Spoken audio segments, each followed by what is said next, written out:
golongan yang duduk di dalam majlis ilmu adalah golongan yang sedikit. Kumpulan yang duduk di dalam hal-hal kebaikan dan kebajikan tu jumlahnya sedikit.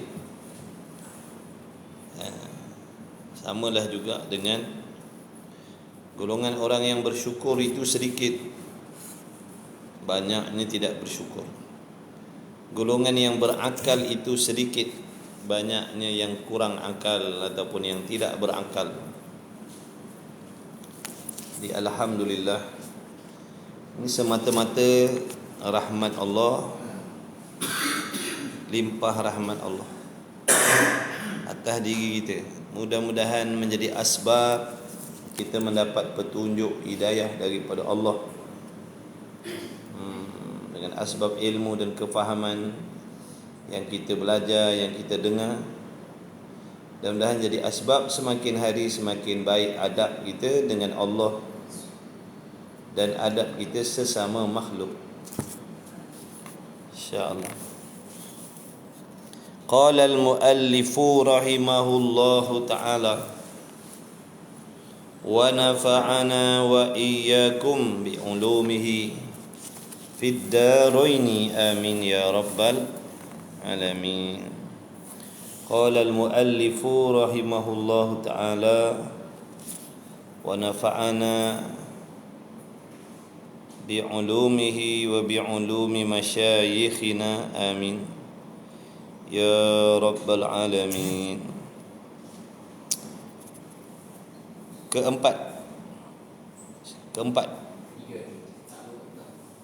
Ketiga, ta'alluq qabdah.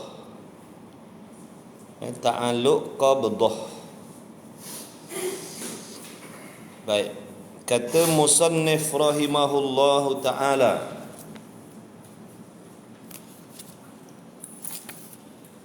ketiga, ta'alluq qabdah. Ta'alluq qabdah namanya. Ini nama ataupun pecahan bagi ta'alluq qudrat Allah. Ta'alluq maknanya peranan sifat. Ta'alluq bermakna urusan sifat. Urusan sifat. Apa urusan sifat? Apa urusan sifat qudrat? Apa ta'alluq sifat qudrat? Apa kerja dia? Apa kerja dia? Apa tugasan qudrat? Ta'alluq bagi. Secara umumnya sifat qudrat tu ada dua ta'alluq secara umum. Secara ringkasnya ada dua. Ada dua. Baik, sebelum tu kena faham erti qudrat. Terjemah Melayu qudrat, sifat perkuasa Allah. Sifat yang ada di zat Allah, namanya sifat perkuasa ataupun sifat ada kitab terjemah dengan makna berkuasa. Itu makna masdari, berkuasa. Dia terus terjemah dengan ta'alluq. Dia terus terjemah dengan ta'alluq. Berkuasa, qudrat artinya berkuasa. Berkuasa tu ta'alluq, urusan sifat qudrat. Berkuasa menjadikan, contoh kita kata Allah berkuasa menjadikan. Jadi berkuasa tu ta'alluq dah. Perkuasa itu nama sifat. Jadi Allah memiliki, wajib bagi Allah memiliki sifat perkuasa. Peranan sifat perkuasa Allah ni, peranan dia menjadikan sesuatu mungkin atau meniadakan sesuatu mungkin. Ulang balik, mengadakan mungkin, meniadakan mungkin, ataupun mengubah-ngubah mungkin. Yang tiada diadakan, yang ada ditiadakan, yang hidup dimatikan, yang mati dihidupkan. Yang maksiat diberi taufik, yang diberi taufik ditarik taufik, macam-macam lah. Itu urusan kudrat lah tu. Mengadakan mungkin ataupun meniadakan mungkin, membuat mungkin, meniadakan mungkin. Apa erti mungkin? Mungkin itu mungkin M-U-M mim kaf nun. Mungkin itu adalah sesuatu perkara yang harus ada dan harus tiada. Itu mungkin. Mungkin bermaksud sesuatu yang harus ada, harus tiada, harus berlaku, harus tidak berlaku. Itu mungkin. Kalau sesuatu yang mesti berlaku, itu namanya wajib, perkara wajib. Kalau perkara yang mesti tidak berlaku, itu namanya mustahil. Kalau sesuatu perkara yang boleh berlaku dan juga boleh tidak berlaku, itu namanya harus ataupun dipanggil mungkin ataupun dipanggil baharu. Okey. Yang pertama, ta'alluq qudrat secara umum dipanggil ta'alluq suluhi qadim. Ta'alluq suluhi qadim. Suluhi qadim. Apa erti suluhi qadim? Suluhi qadim bermaksud patut dan layak bagi Allah qadim sedia kala. Suluhi makna Melayunya patut bagi Allah, boleh bagi Allah, layak bagi Allah, tu suluhi. Suluhi ni suatu benda yang belum berlaku lagi, cuma kepatutan, patut-patut. Nak cerita patut, tu nak cerita kepatutan. Tahu kepatutan? Kebolehan, kepatutan, itu suluhi. Makna suluhi, maknanya patut, boleh. Qadim maknanya sedia kala. Apa erti sedia kala? Maksud sedia kala, sesuatu yang tidak ada permulaan bagi adanya. Sesuatu yang tidak ada permulaan bagi adanya, itu namanya sedia kala. Jadi gabungkan suluhi dengan qadim. Bila digabungkan perkataan suluhi dengan qadim jadi suluhi qadim, memberi erti patut bagi Allah Ta'ala pada sedia kala lagi. Tu suluhi qadim maknanya patut bagi Allah Ta'ala sedia kala lagi mengadakan makhluk ataupun meniadakan makhluk. Itu yang dimaksudkan dengan ta'alluq suluhi qadim bagi sifat qudrat. Itu yang dimaksudkan dengan ta'alluq suluhi qadim bagi sifat qudrat, sifat perkuasa Allah. Patut bagi Allah sedia kala lagi membuat makhluk, dan juga patut bagi Allah sedia kala lagi tidak membuat makhluk. Faham tak setakat situ? Boleh? Patut bagi Allah menjadikan saya sedia kala lagi. Boleh Allah Ta'ala nak menjadikan saya sedia kala lagi. Boleh Allah Ta'ala nak meniadakan saya sedia kala lagi. Boleh bagi Allah Ta'ala nak menciptakan antum semua, kalian semua. Allah Ta'ala Maha Kuasa nak menciptakan kita semua ni pada sedia kala lagi. boleh kalau Allah nak menjadikan alam ini sedia kala lagi. Itulah yang dikehendaki dengan suluhi qadim bagi sifat qudrat. Boleh faham?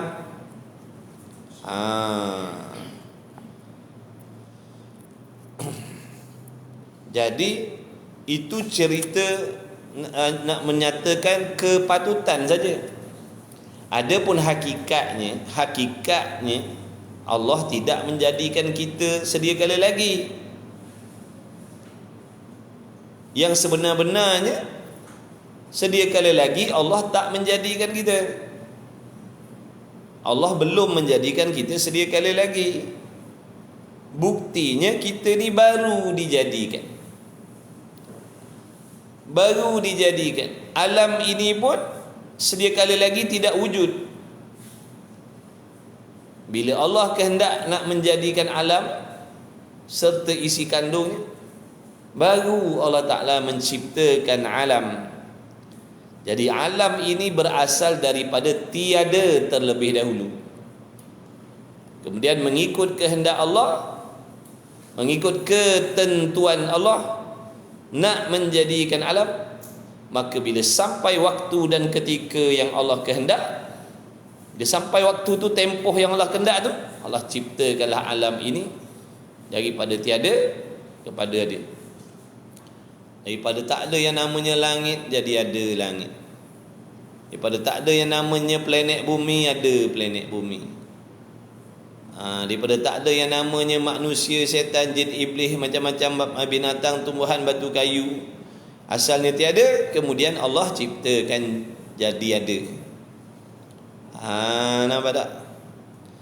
Jadi alam ni bersifat baharu, asalnya tiada. Bila Allah kehendak, Allah jadikan. Sedia kala lagi kita tak ada.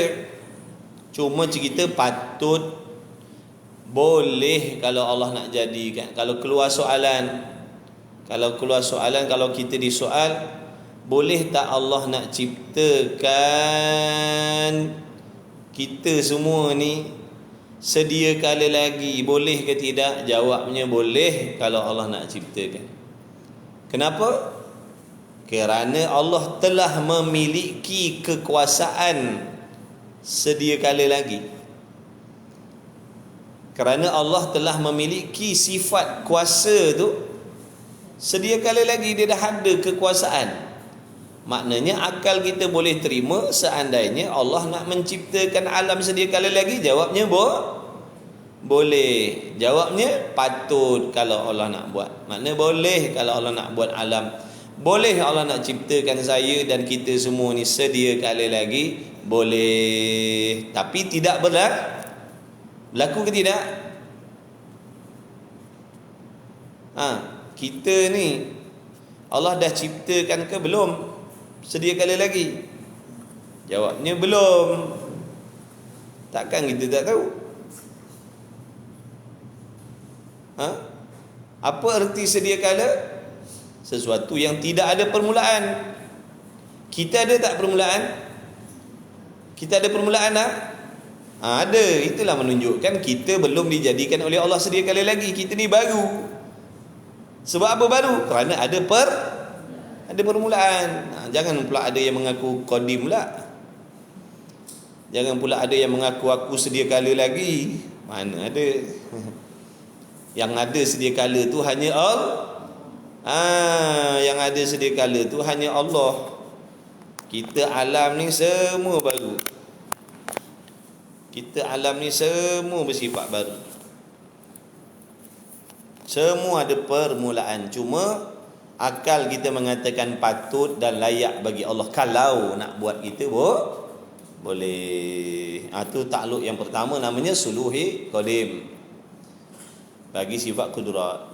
Ta'aluk yang kedua secara umum dipanggil ta'aluk tanjizi hadis. Tanjizi hadis. Apa erti tanjizi? Tanjizi ni bererti telah berlaku. Tanjizi maknanya benda dah berlaku, benda dah jadi. Tu tanjizi. Tanjizi maknanya benda dah berlaku, benda dah jadi, benda dah Allah buat. Mana Allah dah buat, Allah dah ciptakan, Allah dah tunaikan, Allah dah nyatakan benda tu daripada tiada kepada ada. Daripada tak ada alam, Allah ciptakan alam. Waktu Allah ciptakan alam itulah yang dipanggil, yang dimaksudkan dengan telah luluslah, telah berlakulah penciptaan alam, telah berlakulah penciptaan alam, ataupun baru berlaku penciptaan alam tadi, baru berlaku penciptaan manusia. Daripada tak ada manusia, Allah ciptakan manusia. Daripada tak ada lembaga Nabi Allah Adam, daripada ada lembaga tubuh badan Nabi Allah Adam. Asalnya sedia kala tak ada tubuh badan Nabi Allah Adam dan tidak ada segala-galanya. Kemudian bila sampai kehendak Allah, yang mana Allah dah tetapkan, dah Allah tentukan sedia kala lagi, maka Allah ciptakanlah tubuh badan Nabi Allah Adam alaihi salatu wassalam. Daripada tiada tukar jadi ada Nabi Allah Adam. Waktu Allah buat tu, waktu Allah ciptakan itulah yang dipanggil tanjizi, telah lulus, telah buat. Boleh beza tak suluhi dengan tanjizi? Sekarang ni biar kita boleh beza suluhi dengan tanjizi. Suluhi benda belum berlaku, cuma patut berlaku. Tanjizi benda dah berlaku, benda dah pun Allah jadikan. Itu namanya tanjizi, telah lulus. Hadis, tanjizi, hadis kan dia dua perkataan tu. Tanjizi, hadis. Tanjizi hadis ni maknanya hadis. Hadis tu makna Melayu baru. Hadis maknanya baru. Tanjizi maknanya tertunai. Betul? Tanjizi maknanya tertunai. Hadis maknanya baharu. Jadi kawinkan dua tu. Tanjizi, hadis. Tertunai baharu, terjadi baharu.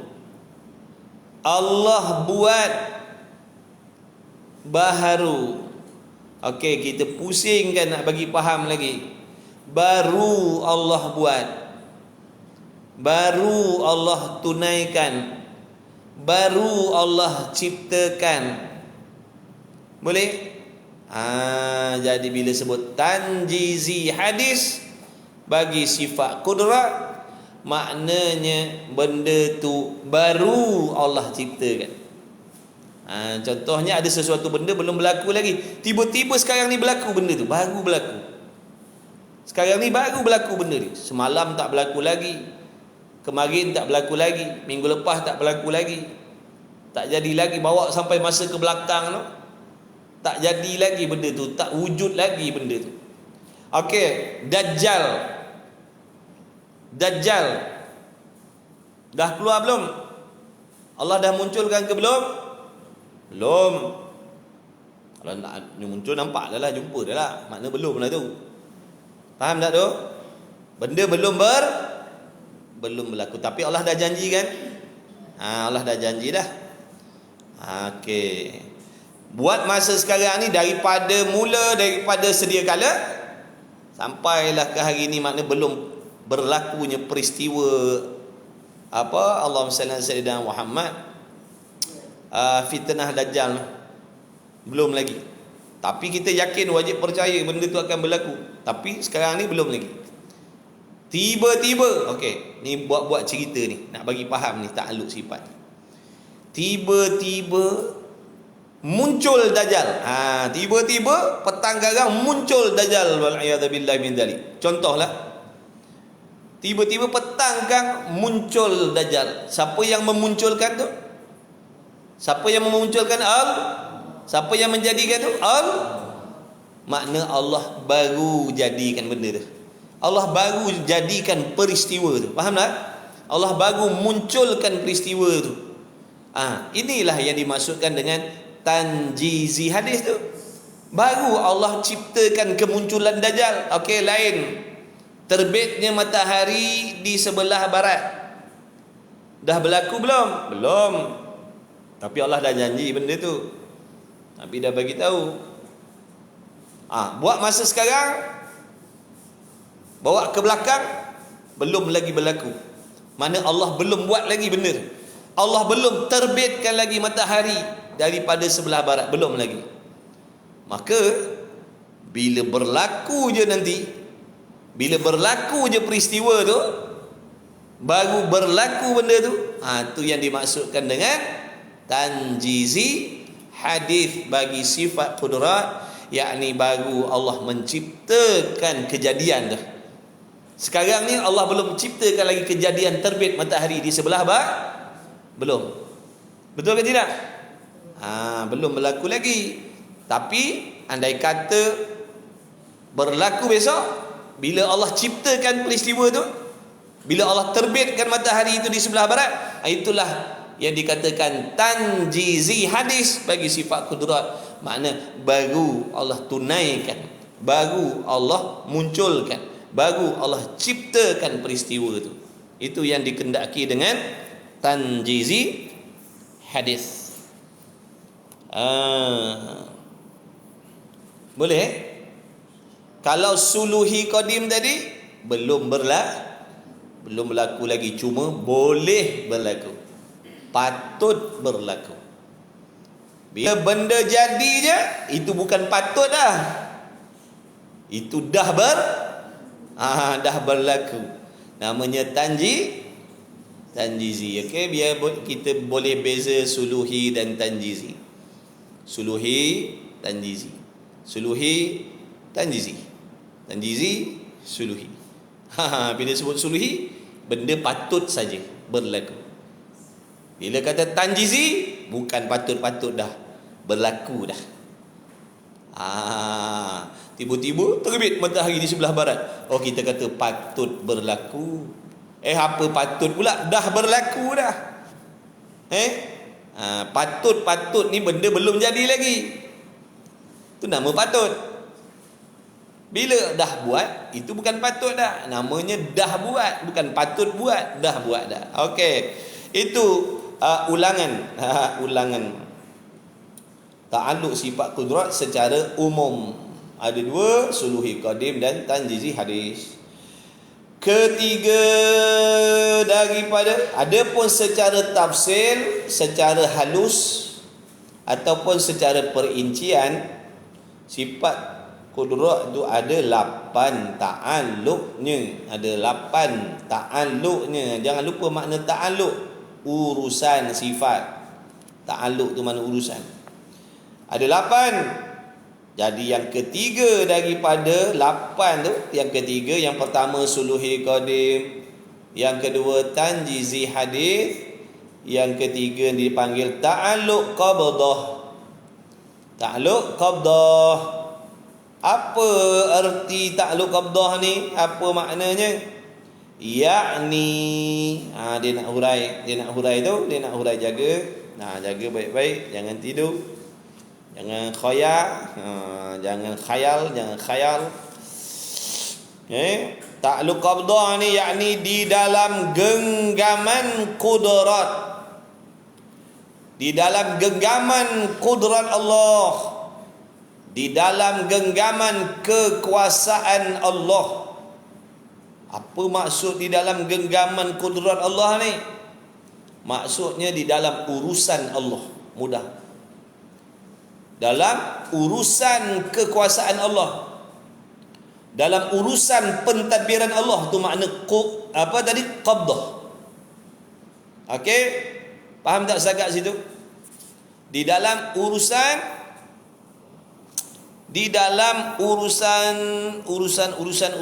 kekuasaan Allah. Mana contoh? Kita tengok contoh nanti kan kita faham. Sebab tu mengaji tauhid ni kena banyak contoh. Kalau tak, kita tak berapa nak nampak jalan cerita dia. Ngaji sungguh-sungguh. Jangan malas tulis, jangan malas buat nota, jangan malas catat. Kalau nak cepat faham ngaji tauhid, jangan malas. Tak kira tua, tak kira muda, ngaji sungguh-sungguh kerana Allah. Kita yang untung, bukan orang lain. Okey. Apa tadi? Ta'alluq qabdah. Ta'alluq qabdah. Di dalam genggaman kekuasaan Allah. Baik, kita tengok contoh Yang ketiga dipanggil ta'alluq qabdah, yakni di dalam genggaman kudrat. Jangan duk bayang genggam ada tangan pula. Itu simbolik saja. Jangan jadi Wahabi. Faham? Faham tidak? Yang jadi Wahabi kata ada tangan Tuhan menggenggam. Cuma tangan dia tak sama dengan tangan makhluk. Itu semua sesat, jangan main-main. Allah tidak bertubuh badan, Allah tidak beranggota. Faham? Ngaji betul-betul. Ta'alluq qabdah, yakni di dalam genggaman. Di dalam genggaman ni makna perkataan simbolik, majaz. Makna ni dalam genggaman ni, dalam urusan, dalam pentadbiran, dalam kekuasaan Allah. Yakni jika Tuhan ada, iaitu mungkin tu mungkin makna sesuatu yang boleh ada, boleh tiada. Jangan lupa mungkin ni. Kita akan selalu dengar perkataan mungkin ni. Kita akan selalu dengar bila ngaji tauhid. Kita akan selalu dengar perkataan mungkin ni. Jadi tolong fahamkan betul-betul. Mungkin adalah sesuatu yang boleh ada dan boleh tiada, boleh berlaku dan boleh tidak berlaku. Itu mungkin namanya.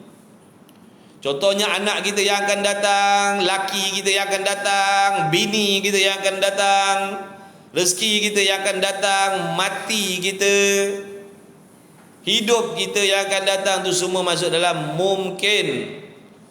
Benda yang harus berlaku dan harus tidak boleh faham tak ni? Mati kita, sekarang ni kita hidup. Mati kita ni belum berlaku lagi.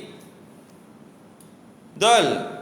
Sekarang ni hidup ni congok-angok ni, hidup ni boleh bercakap ni. Hidup lah ni. Jadi kematian saya ni, nisbah saya yang hidup, mati saya tu mungkin. Benda yang belum Allah buat lagi. Tapi harus berlaku. Harus besok saya mati, harus besok saya hidup lagi. Faham tak? Hidup saya besok pagi. Bukan kata besok tu kira jauh lah tu. Sesaat yang akan datang, sedetik yang akan datang ni, masa yang berlaku ni kan masa ni kan berjalan je. Makna detik-detik yang akan datang tu, makna kematian saya dan kehidupan saya di masa akan datang tu harus mungkin. Boleh jadi sedetik akan datang Allah akan cabut nyawa saya. Boleh jadi sedetik akan datang saya hidup lagi. Sebab apa? Hidup dan mati tu mungkin. Benda yang boleh berlaku dan boleh tidak berlaku tu mungkin. Kalau besok tu kira jauh lah tu. Besok tu kira jauh lagi tu. Itu namanya mungkin. Benda yang boleh jadi berlaku, boleh jadi tak berlaku. Itu namanya mungkin. Yang dah berlaku namanya makhluk. Yang dah berlaku namanya makhluk. Yang belum berlaku namanya boleh beza lah. Jaga tu, nanti soalan keluar tu dalam peperiksaan. Apa perbezaan mungkin dan makhluk? Tu soalan ni nanti jaga. Saya dah bagi tahu jawab soalan dan jawapan ni. Apa perbezaan mungkin dan makhluk? Biar boleh jawab Tak boleh jawab 3 kali rotan kat tapak tangan. Jadi makhluk, kita akan jawab, makhluk adalah sesuatu yang Allah dah jadikan. Itu makhluk. Ini kita ni yang Allah dah jadi ni namanya makhluk ni. Mungkin sesuatu yang belum Allah jadikan, tetapi harus ada benda tu. Saya ada anak 10 orang.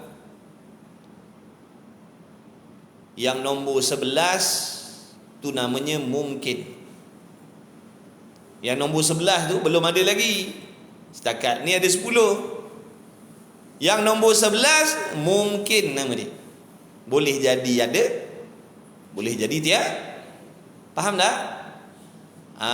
Kalau orang tu, kalau sekarang dia tak ada anak lagi, dia baru kahwin, ataupun dia dah lama kahwin tapi belum ada zuriat lagi. Zuriat dia tu yang belum kahwin, yang baru kahwin ataupun dah kahwin tapi tak ada zuriat lagi. Jadi zuriat dia tu dipanggil mungkin. Boleh jadi ada, boleh jadi tak ada sampai bila-bila. Yang dah ada anak yang dah ada tu makhluk nama dia. Anak yang belum Allah rezekikan tu namanya mungkin. Boleh beza tak makhluk dengan mungkin? InsyaAllah. InsyaAllah catat, jangan malah. Jangan malah.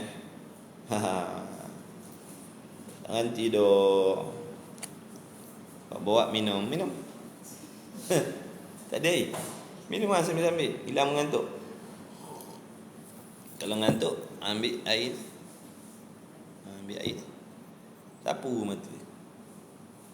Kita ingat arwah Tok Guru kita macam tu. Dia kurang tidur. Dah bila masa dia tidur kita pun tak tahu. Daripada gelap sampai ke gelap balik. Daripada gelap sampai ke gelap balik. Belum subuh dia bangun dah, pukul 4 dia dah bangun.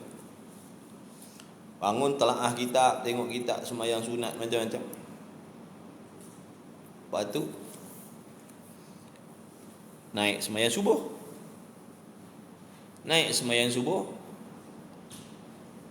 Dia naik sembahyang subuh tu, lepas sembahyang subuh tu, orang dah tunggu dah. Orang jauh-jauh datang.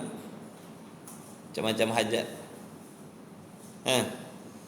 Nak minta air tawar lah, nak minta doa lah, nak minta nasihat lah. Orang jauh-jauh datang dari Kuala Lumpur, daripada Johor. Datuk Guru Ajilah tu, pondok dua tapah dulu. Dia turun masjid tu, kereta dah ada 2-3 biji lah. Orang jauh-jauh dah sampai. Tapi dia tak layan tu dulu. Lepas semayang, dia wirid atas masjid sekejap. Wirid biasa semayang lah. Lepas tu dia turun, naik kat rumah dia, sambung wirid dia dulu. Ada wirid-wirid lagi dia sambung. Lepas tu berurusan dengan yang datang jauh-jauh tadi. 3-4 kereta urusan.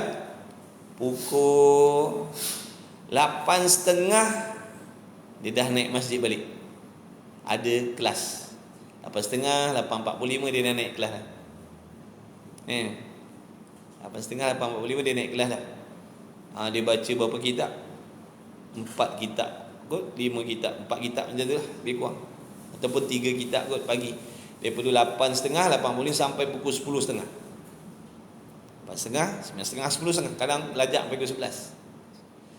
Habis mengajar kitab, turun sambung tadi tu, yang ada tak selesai lagi.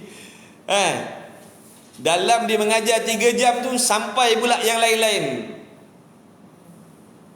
Yang tadi tu sampai subuh. Waktu dia mengajar 3 jam tu, yang lain-lain sampai. Yang orang kampung juga ada datang. Yang jauh-jauh pun datang. Macam tadilah, ada bawa ajak macam-macam lah. Bergaduh laki bini pun datang jumpa dia. Kita ingat lagi dia kata Azim. Dia kata Azing, dia panggil kita Azing. Rumah aku ni macam mahkamah dah, dia kata. Orang datang macam-macam masalah. Dia suka dia, tak pernah mengeluh dia. Dia seronok dia. Dia cerita sambil dia seronok. Uruskan orang tadi tu sampai bila? Sampai rapat ke Johor sekarang. Sampai rapat ke Johor sekarang nak uruskan orang ramai. Nak suruh balik bukan dia lah, sebab yang datang bukan orang kampung tu. Yang datang orang Johor, kadang yang datang daripada Sabah, Sarawak pun ada. Takkan nak suruh balik, kau balik dulu kan petang kau datang balik.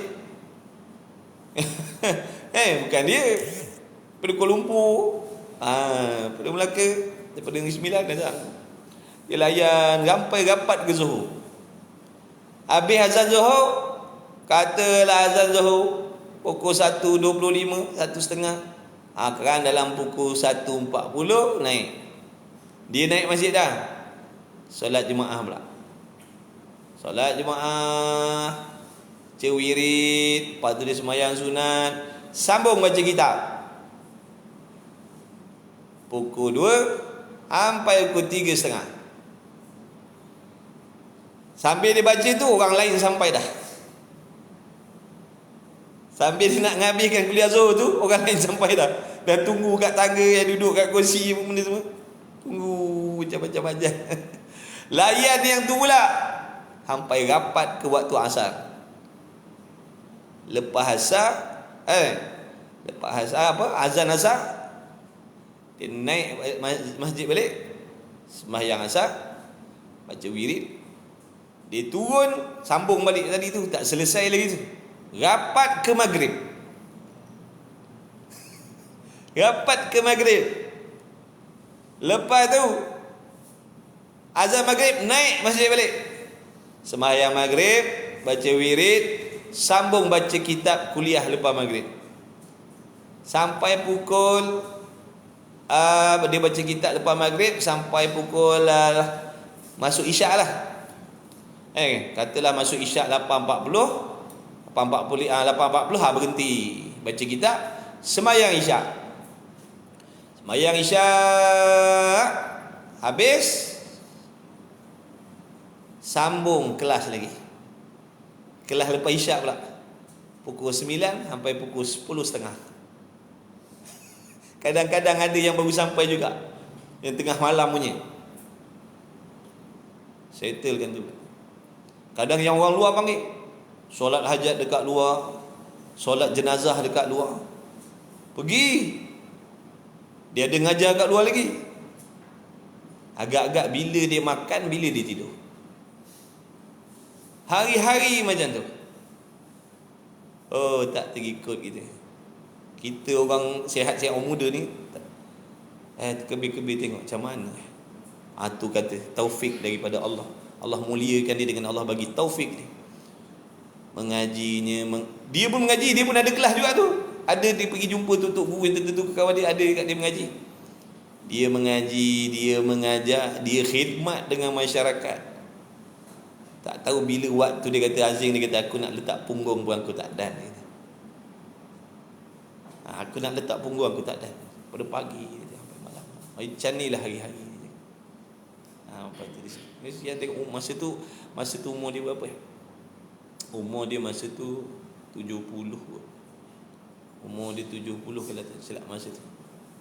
Ataupun waktu tu umur dia 60 lebih. Lah macam tu. Bukan baru tu, sebelum ni pun macam tu. Sejak mula dia balik sini, sebab dulu dia bata kecil sampai ke umur dia 19, lebih kurang cerita macam ni. Daripada dia lahir, bapa dia almarhum Tuan Guru Haji Abdul Rahman, dia ngaji dengan ayah dia lah sampai umur dia 19 lebih kurang. Umur dia 15 tahun dia dah mengajar dekat surau-surau kampung. 15 tahun. Umurnya 15 tahun dia dah mengajar. Umur dia 15 tahun dia dah mengajar kat surau-surau. Dia ngaji dengan ayah dia. Adalah dengan tutup guru di Kelantan yang ngaji. Sampai umur dia 19 pergi ngaji kat Mekah. Berapa lama dia ngaji Mekah? 14 tahun. 14 tahun. Bukan 4 tahun. 14 tahun. Itu di Mekah. Yang daripada dia remaja sampai ke umur 19 pula, berapa lama pula dia ngaji? Selama 14 tahun dia mengaji kat Mekah, kalau tak silap dia kata dalam 5 ke 6 kali dia tak naik kelas. Selama 14 tahun lebih kurang dalam 5 ke 6 kali tak hadir, tak duduk dalam kelas, tak mengaji sebab uzur sakit. Ha? Kita dalam 14 hari, sehari dia datang. Dia 14 tahun, tak lebih daripada 6 kali dia tak naik kelas. Punya sayang Tok Guru dengan dia. Tok Guru tak baca kitab kalau dia tak sampai lagi. Kan senang tu. Tok Guru situ pula bukan kecil-kecil, bukan ustaz-ustaz biasa dah. Alim ulama, pengarang-pengarang kitab. Punya sayangnya guru dengan dia. Sebab apa? Dia seorang murid yang bersungguh dan beradab sungguh. Sebab tu Tok Guru sayang dia. Sampai ada Tok Guru pada itu wasiat, kalau aku meninggal, kaulah yang akan uruskan jenazah. Padahal ada lagi Tok Guru lain, dia tak suruh, dia minta anak murid dia, sebab sayang dia. Kita nak jadi anak murid macam tu lah, yang duduk dalam hati guru tu sampai macam tu. Apa Tok Guru tak sayang? 14 tahun 5 kali tak naik ngaji. Subhanallah. Dah ilmu dia agak-agak macam mana? Ilmu dia. Ilmu dia agak-agak macam mana? Nak bandingkan dengan kita yang ngaji 5 tahun, ngaji 4 tahun, ngaji langkau-langkau, ada tempat baca sendiri. Agak-agak ilmu dia macam mana? Siapa lebih reti, siapa lebih faham, siapa lebih pandai.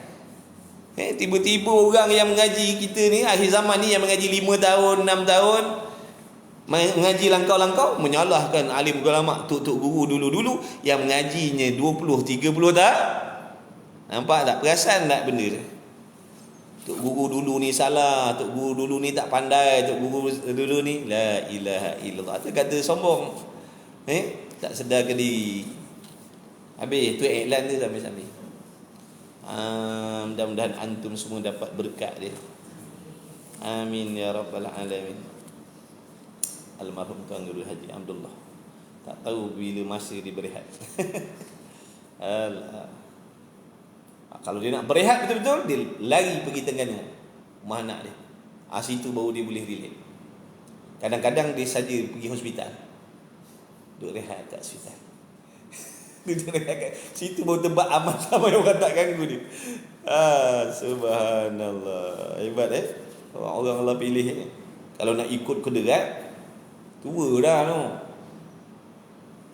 Nak ikut kederat, tapi bila taufik Allah bagi, tak peduli umur berapa, dia boleh beribadat penuh waktu dia, masa dia penuh dengan ibadat dia. Kalau dia makan pun, dia pergi makan, lepas tu sambung balik urusan dia. Dia kata aku tak sempat nak berehat tengah hari, aku tak sempat nak tidur tengah hari, aku tak sempat. Allah, mudah-mudahan Allah merahmati beliau almarhum serta anak cucu cicit keturunan beliau. Amin ya rabbal alamin. Habis teringat tu dulu cerita pasal dia. Allahumma salli ala sayyidina Muhammad.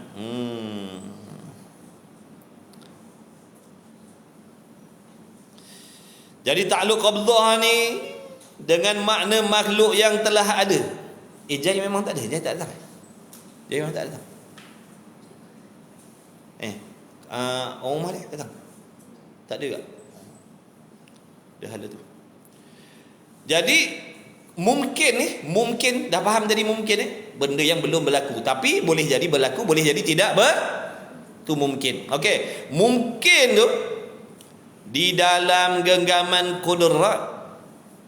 Contohnya, kita buat contoh, ada pasangan dia baru kahwin, suami isteri dia baru kahwin, dia dah ada anak belum? Belum. Jadi anak dia tu rezeki zuriat dia yang belum ada tu namanya mungkin. Bukan mungkin. Kalau mungkin tu Melayunya, Arabnya mungkin, rapat bibir mulut, mungkin. Tapi sebenarnya perkataan mungkin tu daripada mungkin tu lah pindah dimelayukan jadi mungkin. Mungkin makna benda boleh berlaku, boleh jadi, boleh tak jadi. Itu mungkin kata mungkin. Padahal mungkin nama dia. Mungkin. Jadi anak bagi pasangan yang berkahwin tadi itu belum ada lagi, dipanggil mungkin. Kita buat contoh macam tu nak mudah faham. Jadi anak bagi si Polan bin si Polan dan Polanah binti Polanah ni yang belum ada tu, anak dia tu dipanggil mungkin. Jadi urusan mungkin anak dia tadi tu di dalam urusan kekuasaan di dalam urusan Allah, di dalam kekuasaan Allah, di dalam pentadbiran Allah. Apa maksudnya? Jika Allah Ta'ala mengkehendaki mengekalkan di atas hal langkah bawah pula dah. Daripada Tuhan menjadikan itu jika Tuhan mengkehendaki akan dia, kalau Allah kehendak nak menjadikan zuriat dia, pasangan yang baru kahwin tadi tu, kalau Allah kehendak, kalau Allah menentukan dengan iradat dia, sifat iradat, kalau Allah Ta'ala kehendak dengan iradatnya nak menjadikan zuriat bagi pasangan yang baru kahwin tadi, nescaya menjadi, ataupun kita kata nescaya merezeki akan dia Allah, maknanya akan zuriat. Makna kalau Allah kehendak nak bagi dia zuriat, nak jadikan zuriat bagi pasangan tadi, nescaya akan adalah zuriat dia, akan adalah anak dia, akan adalah anak dia. Kalau Allah kehendak, akan adalah anak dia tu. Tapi setakat ni belum ada lagi, baru nikah baru. Kalau Allah kehendak, akan adalah zuriat dia. Dan jika tidak mengkehendaki menjadikan dia, kalau Allah tidak kehendak nak menjadikan zuriat bagi pasangan tadi, mungkin itu yakni zuriat tadi tu, baby tadi tu, di dalam hal tiada semata-mata.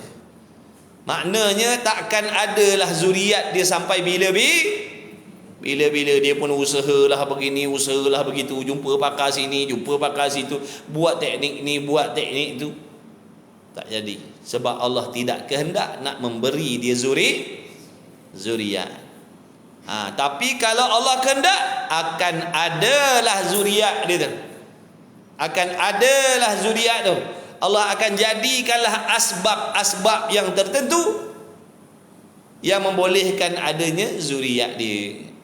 Kalau Allah tak kehendak, dia usaha macam mana pun tetap takkan ada zuriat dia. Itu namanya takluk qabdah tadi tu. Jadi dalam urusan Allah, kalau Allah nak buat boleh, Allah akan ada kan. Kalau Allah Ta'ala tak kehendak nak memberikan rezeki zuriat, duduk sampai kematilah dia dua orang tadi tu, takkan ada zuriat sampai bila faham tak? Itu namanya qabdah Allah. Tu contoh baby ni. Kita ni sedang hidup ni, apa lagi yang ada pada kita? Semua ni makhluk kan? Tubuh kita makhluk, roh kita makhluk, akal kita makhluk, pemikiran kita semua ni makhluk. Meskipun kita dah ada jasad, dah ada roh, meskipun kita sekarang ni diberi taufik oleh Allah, boleh beribadat, boleh mengaji, duduk dalam majlis ilmu, meskipun demikian kita masih berada di dalam qabdah Allah Ta'ala, yakni di dalam pentadbiran Allah. Sekarang ni kita sedang berada dalam pentadbiran Allah ni, penglihatan kita ni, akal kita ni. Meskipun sekarang kita kata kita berakal, kita waras, boleh berfikir, jadi akal fikiran kita ni juga di dalam urusan kekuasaan Allah. Kalau kehendak nak mengekalkan ingatan kita, akan kekallah ingatan kita, akan kekallah kewarasan kita ni. Kalau Allah kehendak nak ambil, kalau Allah Ta'ala tak kehendak esok lusa kita ni boleh mengingat, waras, maka Allah akan tariklah balik nikmat akal kita. Jadi gila lah kita, jadi sengitlah kepala otak kita. Faham tak? Yang kaya sekarang ni, dia kaya, kekayaan yang ada pada diri dia tu makhluk namanya. Kalau Allah kehendak nak kekalkan kekayaan dia tu, dia akan terus kaya lah maksudnya. Selagi dia tak mati, dia akan dapat nikmati kekayaan tu, kebahagiaan tu. Tapi kalau Allah kehendak nak cabut, nak tarik, nak ambil, bila-bila masa yang kaya tadi akan bertukar menjadi fakir miskin, yang bahagia tadi akan bertukar menjadi tidak bahagia. Boleh faham tak saya kat situ? Yang taat tadi, bila Allah tarik nikmat taufik dia, Allah tak tolong dah ada beribadat, duduklah dia dalam keadaan sia-sia ataupun melakukan maksiat. Itulah dia, mungkin itulah yang dinamakan takluk qabdah tadi dah. Boleh? Boleh. Boleh faham ni? Insya-Allah. Baik. Itu namanya ta'alluq qabdah. Ta'alluq qabdah. Sebab tu orang yang mengenal sifat Tuhan tu begitu, dia takut, dia tak berani. Dia takut, dia tak berani sebab apa? Dia tahu kewujudan dia ni dan apa yang dia miliki ni semuanya dalam qabdah Allah, dalam pentadbiran Allah, dalam kekuasaan Allah. Allah boleh ubah seperti mana yang Allah kehendak. Yang lawa Allah boleh tukar mukanya jadi huduh. Yang putih kulitnya Allah boleh tukarkan jadi gentung. Betul? Allah kuasa tak? Kuasa. Dia qabdah. Sebab tu jangan lupa, sebab tu jangan sombong. Jangan sombong. Sebab apa nikmat yang kita sedang miliki ni adalah Allah bagi pinjam. Allah boleh ambil bila-bila, Allah boleh tukar bila-bila. Sebab dia maha kuasa. Dia maha kuasa, sebab tu jangan sombong. Begitulah, itu namanya qabdah tadi. Qabdah dalam kegenggaman kekuasaan Allah. Yang keempat, syakat tu faham tak? Mana makhluk yang belum ada tu dan benda-benda yang belum Allah jadikan ni, dan banyak lagi benda kan, banyak lagi benda, banyak lagi perkara yang belum Allah ciptakan, betul, yang belum berlaku, betul. Semua tu duduk di dalam qabdah Allah. Semua tu duduk dalam urusan Allah. Kalau Allah tidak kehendak, takkan berlakulah. Tapi kalau Allah Ta'ala kehendak, akan berlakulah benda tu. Macam peristiwa Dajjal tadi tu. Kalau Allah Ta'ala tak kehendak lagi nak munculkan, takkan muncullah. Imam Mahdi takkan muncullah. Nabi Isa takkan turunlah. Sebab belum, Allah tak kehendak lagi nak buat benda tu. Benda tu dalam urusan kekuasaan Allah. Meskipun dah ada tanda-tanda di alamat-alamatnya, kalau nak berlaku besok ini alamat-alamat itu, hukum aradi pula, itu hukum janji Allah. Sebelum berlaku benda tu akan berlaku benda-benda lain dulu. Tapi tilik pada akal, tak payah tunggu sebab Allah Maha Kuasa. Allah Maha Kuasa memunculkan Dajjal tu sekarang, menurunkan Nabi Isa tu sekarang. Mana pada akal kita kata harus Allah jadikan benda tu. Nak perlakukan kiamat pun sekarang boleh. Allah Maha Kuasa. Sebab duduk di dalam qabdah Allah. Duduk dalam qabdah Allah, kekuasaan pentadbiran Allah. Itu dia. Dan keempat, perenggan last. Dan ta'alluq yang keempat dipanggil ta'alluq qabdah pula. Yakni qabdah juga. Ta'alluq qabdah pula, ta'alluq qabdah juga. Mana dia? Dengan makna makhluk yang telah ada ini. Beza Tolong bezakan Tolong bezakan dengan ta'alluq qabdah yang tadi, yang nombor 3 tu. Yang tadi itu nak cerita makhluk yang belum ada. Yang nombor 1 tadi, qabdah 1 tu, qabdah nombor 1 tadi. Ketiga tu. Kan sekarang ni kita dah jumpa qabdah pula kan. Jadi dah ada 2 qabdah dah. Jadi qabdah yang pertama tadi nak menceritakan makhluk yang belum ada dalam urusan Allah. Ni yang keempat ni nak cerita qabdah juga, ta'alluq qabdah juga, urusan kekuasaan Allah Ta'ala juga, tapi pada benda yang sedang ada ni. Benda yang sedang ada ni. Tadi urusan Allah dengan benda yang belum ada, betul? Sekarang ni urusan kekuasaan Allah dengan benda yang dah ada ni. Kita ni yang dah wujud ni, anak-anak kita yang dah wujud tu, cucu-cucu kita yang dah ada tu. Ni nak masuk dalam qabdah ni. Yang keempat ni. Ta'alluq qabdah pula dengan makna makhluk yang telah ada ini. Nama dah ada. Makhluk yang dah ada ni. Makhluk yang dah ada ni. Benda yang sedang berlaku sekarang ni, benda yang sedang jadi sekarang ni, di dalam genggaman kudrat pun, di dalam urusan Allah pun, di dalam urusan Allah juga. Bukan bermaksudnya bila Allah dah jadikan kita ni, yang dah ada ni, Allah dah tak boleh dah nak tadbir kita. Bukan bermaksud begitu. Bukan bermaksud bila Allah dah jadikan kita ni, Allah dah tak boleh dah nak rintah kita, tak boleh nak pantau kita, tak boleh nak buat sesuatu atas diri kita. Tak, meskipun kita yang telah diciptakan oleh Allah ni tetap berada juga di dalam genggaman kekuasaan Allah. Tu maksud ni qabdah yang kedua ni. Tengok tu. Jika Allah Ta'ala menghendaki mengekalkan atas hal ada ini, ni kita yang sedang hidup ni, kita yang sedang ada ni, kita yang sedang hidup ni, kalau Allah Ta'ala nak mengekalkan lagi kita hidup, maka mengekalkan di atas hal ada ini, maka makhluk ini kekallah dengan ada begini. Kita akan hiduplah lagi, maknanya takkan matilah. Sekarang ni kita hidup, kalau Allah nak mengekalkan kita hidup tu maksud dia. Dan jika menghendaki oleh Allah Ta'ala akan meniada dengan makna mematikan pula.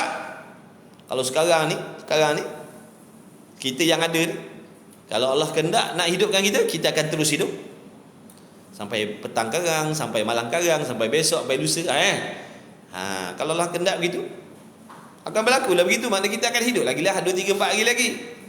Tapi kalau Allah kehendak nak mematikan pula, kalau Allah kehendak nak cabut nyawa kita yang hidup ni, yang sedang hidup ni, Allah nak cabut nyawa kita, nak matikan kita pada waktu-waktu yang tertentu.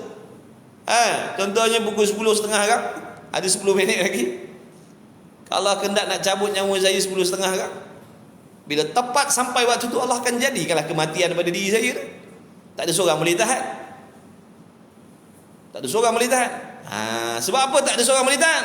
Sebab saya ni yang sedang wujud, sedang hidup ni pun masih lagi di dalam bawah urusan kekuasaan Allah. Allah boleh buat apa saja atas diri saya. Begitulah antum semua. Apa yang kita ada, apa yang kita miliki sekarang ni, di dalam urusan Allah nak ambil bila-bila masa boleh Allah ambil. Begitulah juga orang yang sedang melakukan maksiat tu pun di dalam qabdah Allah juga tu. Orang yang sedang duduk dalam kancah maksiat tu, mereka pun di dalam urusan Allah. Kalau Allah nak ambil dia, tukar jadikan kekasih dia, boleh. Sejahat mana dia, sesesat mana dia, apa pun keadaan dia, tonggang terbalik je mana pun. Tapi kalau Allah kehendak nak ubah dia jadi orang soleh, jadi orang solehat, jadi kekasih Allah, Allah akan ubah dia bila-bila masa boleh. Kita ni yang pada zahirnya nampak macam buat ibadat ni, mengaji, duduk dalam majlis ilmu, mengajar, solat, pun di dalam urusan Allah. Kalau Allah nak ubah kita jadi ahli maksiat, bila-bila masa boleh. Tak ada seorang pun boleh tahan, tak ada seorang pun boleh menahan kehendak Allah tu. Bila Allah kehendak, tak ada seorang boleh tahan benda tu daripada berlaku. Pasti berlaku seperti yang Allah kehendak. Wallahu ghalibun ala amrih. Dia tu sentiasa menang dengan di dalam urusan dia. Allah tu sentiasa menang dalam urusan dia. Tak ada siapa yang boleh mengalahkan Allah dalam urusan Allah. Kalau dia nak begitu, begitulah. Kalau dia nak begini, beginilah. Biarlah kita semua ni merungut tak suka, merungut tak seronok, merungut tak nak, merungut tak mau, pakat berdoa kata jangan, kata tak boleh, kata tak mau. Tapi bila dia kata dia nak jadikan, tak ada seorang pun boleh menang. Dia akan berlaku macam kehendak Allah. Tapi kalau dia tak kehendak nak jadikan, kita pakat nak, ya Allah bagilah, tolonglah, bagilah. Kita pun usaha begini, usaha begitu, kerjasama sini, kerjasama sana. Tapi Allah Ta'ala kata Allah tak kehendak nak bagi benda tu, takkan jadi dan takkan berlaku sampai bila-bila. Itulah dia Allah, Tuhan yang sangat-sangat maha berkuasa. Dia tadbir alam ni, hak milik dia ni, Dia tadbir ikut kehendak dia, ikut corak kehendak dia, ikut dia lah. Kita ni semua ni milik Allah. Kita milik Allah, tubuh badan kita milik Allah, kesihatan kita milik Allah, ilmu kita milik Allah, akal kita milik Allah, kepahaman kita milik Allah, laki kita milik Allah, bini kita milik Allah, anak-anak kita milik Allah, cucu cicit siak kita milik Allah, kenderaan kita milik Allah, pangkat kita milik Allah, jawatan kita milik Allah, duit kita milik Allah, segala-galanya milik Allah. Dia boleh ambil, dia boleh ubah bila-bila masa yang dia kehendak. Jangan lupa. Jangan lupa. Gerak-geri kita milik Allah. Allah yang jadikan gerak-geri kita milik Allah. Sebab tu kalau Allah nak lumpuhkan tangan kita, bila-bila masa boleh lumpuh. Yang berjalan, yang berlari boleh jadi lumpuh. Yang lumpuh boleh bangun, berdiri, berjalan. Itulah dia Tuhan. Dia Maha Kuasa, nak buat apa-apa dia tak ikut cakap kita. Allah tak ikut cakap kita, Allah tak ikut keinginan dan kehendak kita.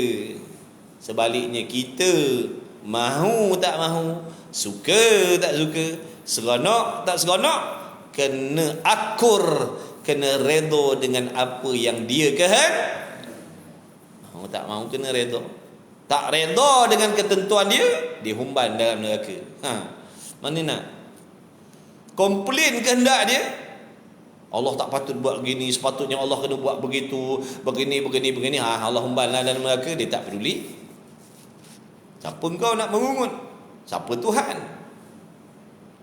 Tak suka dengan dia, dihumban dalam neraka. Dia tak peduli. Kenapa Tuhan ni bagi aku rezeki sikit, yang sana kaya mewah, Allah ni tak adil lah. Jaga, nanti Allah humban kau.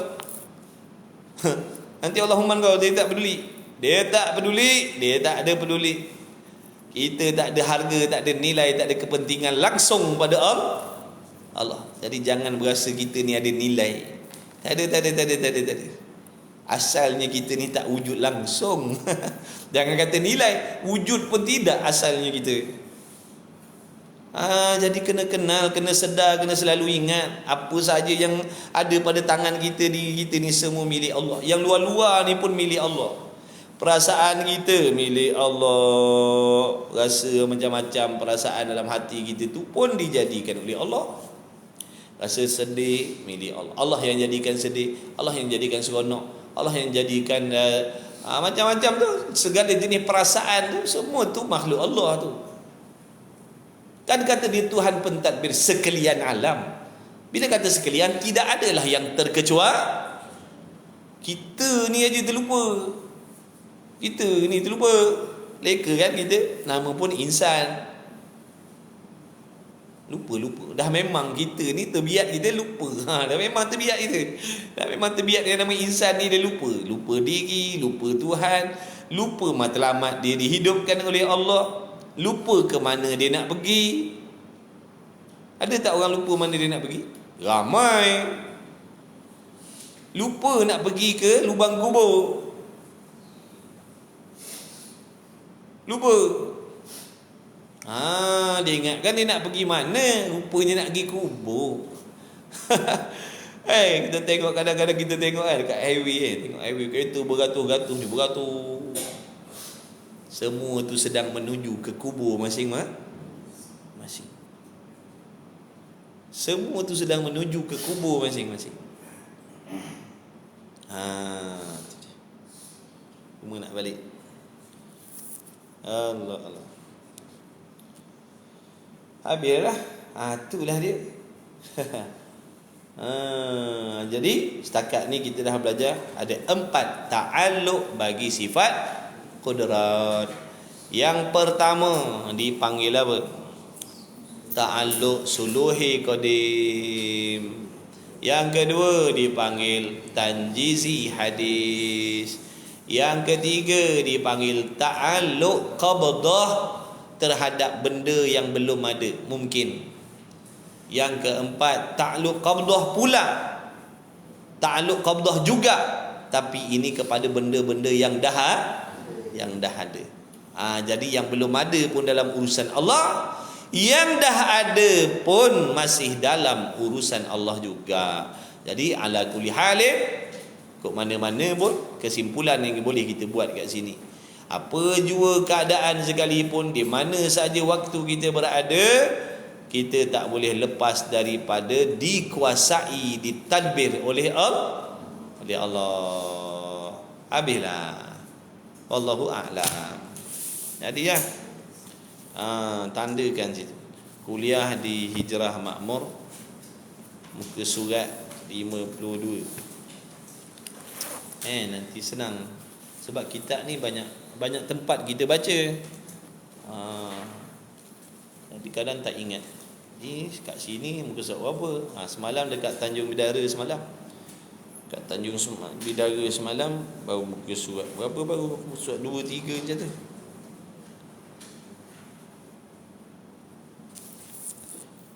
Allah.